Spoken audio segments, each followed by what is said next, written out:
Now, coaches, what we're working through here this afternoon is the actual match play principles. We want to make sure that our players, having practiced the way we'd like them to play, how they play, and having practiced what they play, that they play. Because the best way to grow in skills is to integrate them all, is obviously to play competition. And so within our team, it's always a challenge to have what feels like meaningful competition. Sometimes there's too much on the line emotionally, so we try to diffuse that by having certain parts of the competition be ritualized. We play a game you'll see them do pretty soon here, which is you got to win 3 points in a row to win a game. Well, there's no such arrangement in real tennis, but it helps them all get focused and play actual points with a level of energy and sincerity that makes it count. We're having these guys today also play a lot of tiebreakers. Why? Because we want to play the format that we're going to use in tournaments or other events we might be, dual matches we might be playing. So these guys will be playing a regular up to 7 win by 2 tiebreaker. A lot of matches now are concluded with, instead of a third set, a super breaker or a match tiebreak as it's called. Again, winning by 2 but having to win 10 points instead of 7. We're going to play that today too.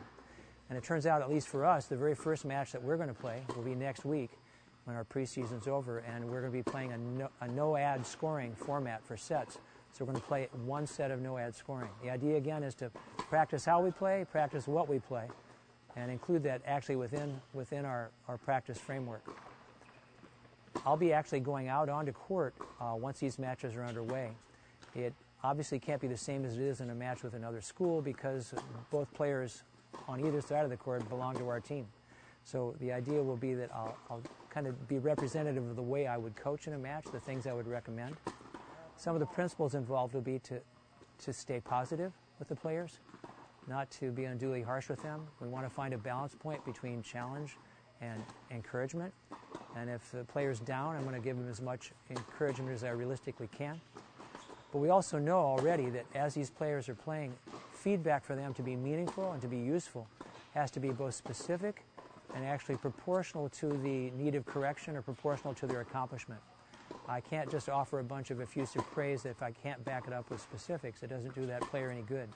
Likewise, there's no use my drumming 15 bad mistakes into a player's head if it's going to bring him down emotionally and make him unable to feel like it's worth playing. So I've got to find a balance point between encouragement and challenge. I also have to find a balance point as far as how much correction to offer, how many specific examples I can kind of put into his mind. Keeping it simple, keeping it positive are our two main frameworks. Here in Iowa, the amount of time we've got between on changeovers is the only time I can actually offer advice to my players, with the exception of the end of sets. Some states actually allow timeouts, where you as coaches get a chance to go out on a court at a specified once per set, for example, or maybe 2 times in a 3-set match. It varies around the country. So figuring out what to say, how much or how little to say, is going to be an important component of what we do. Editing backwards from causes to effects, not just saying these are the 6 things that aren't going well.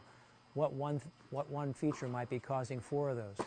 Let's speak about that. If we correct one thing, we can take care of 4 problems.